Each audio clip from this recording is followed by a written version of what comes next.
Hello everyone, EtherSong here, and I'm back with some more Blue Protocol news. Just recently, the Blue Protocol Communication number 13 developer livestream was held. The livestream began by covering information on the November update and improvements coming to the game.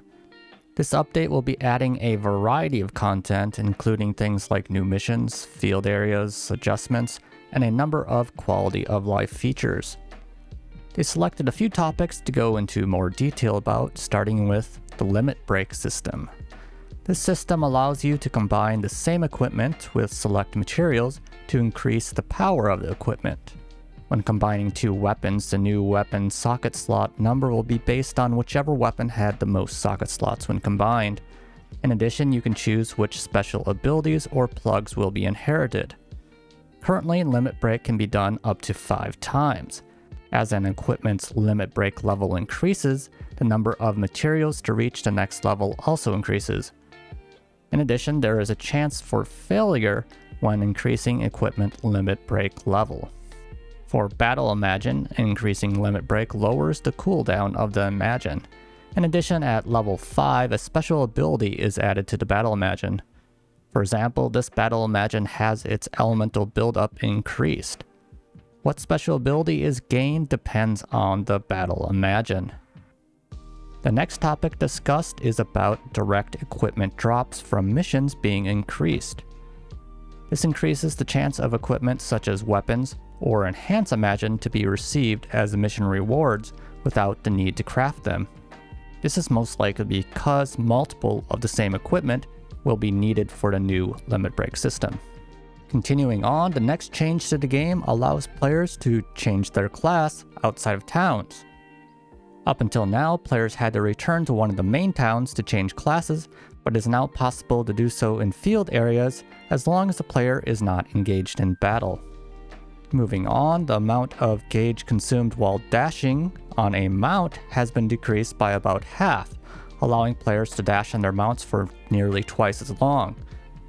It looks like dashing on a mount will feel a lot better after this update. Next, we gotta look at some changes coming to the Blade Warden class. Put simply, it will now be easier to guard with the class. It seems like up until now there were restrictions put on when a guard block could be performed, but many of those have been lifted to make the gameplay of the class feel a lot smoother. Continuing on, the Blitz Lancer is also receiving some changes. Up until now, multiple Blitz Lancers would share the marks they put on enemies with other players, but now marks will be personalized, meaning there is no fear of other players removing your marks. Next, we learned that more information will be added to player adventure cards. It'll be possible to see details about a player's weapon. The Quick Party system is also receiving improvements. This is a system that allows players to easily party up with players in the same field area. It is being improved to limit its range to make it easier to party up with players close by. A shortcut is also being added to be able to toggle on the Quick Party Finder without having to open up a menu. An icon is also being added to show which players have the Quick Party feature enabled. Liquid Memories will now be usable at camps. Liquid Memories are a unique drink system in Blue Protocol that offers players a variety of buffs, including things like increasing experience gain or materials gained from gathering. Up until now, these buffs could only be activated at a Liquid Memory stand in towns. Another quality of life feature coming to the game is a use for experience at max level. With the next update, when you receive experience points when you are at a max class level, it'll be added to the new Exceed system. Once the Exceed experience reaches a set threshold, you will receive an Exceed item that can be exchanged for a variety of other items. Here's a look at a few of the items that can be received. The warp system will also be improved. Up until now, when warping or teleporting, a timer appeared, but this is going to be removed, allowing players to warp to areas more quickly. However, there will still be a countdown if trying to warp while in combat. We also learned that Gasha tickets are being added to certain adventure board rewards. These include adventure boards for increasing adventure rank and for weapons. Gasha tickets will also be rewarded for an achievement based on the number of adventure boards completed. The developers next told us about one of the biggest changes coming to the game, the new palette system. This will let players now equip 8 skills instead of 4.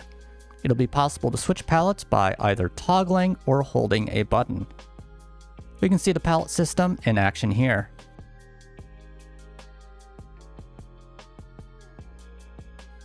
The next update will also bring changes to Gasha selection.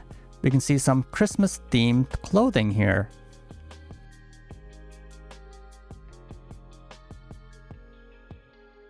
In addition, astrolades will be decorated.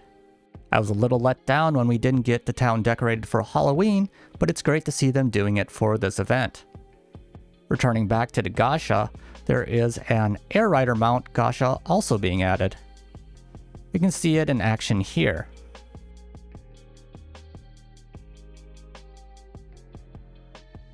From doing the Gasha a set number of times, gestures can also be acquired. あ、キザですね。あ、でも声が可愛いか。はい。お次が可愛い投げキスとなります。あ、これは可愛いですね。可愛いですね。次がファンキーな。ファンキーわからないですね。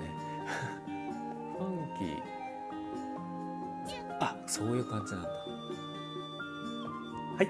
次が魅惑の投げキスという形です。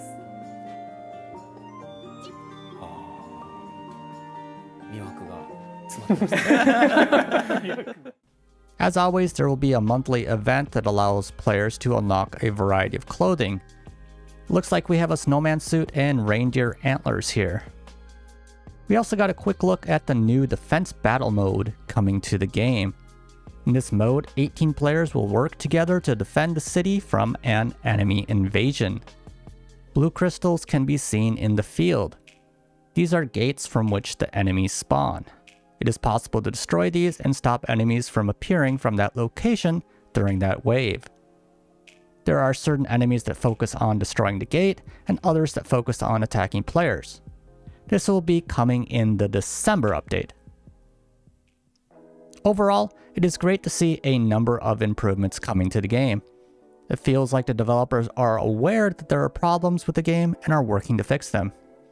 Going along with this, they also talked about holding a survey about the game at the end of the month. Looks like they are hoping to get more player feedback about parts of the game to improve or focus on going forward.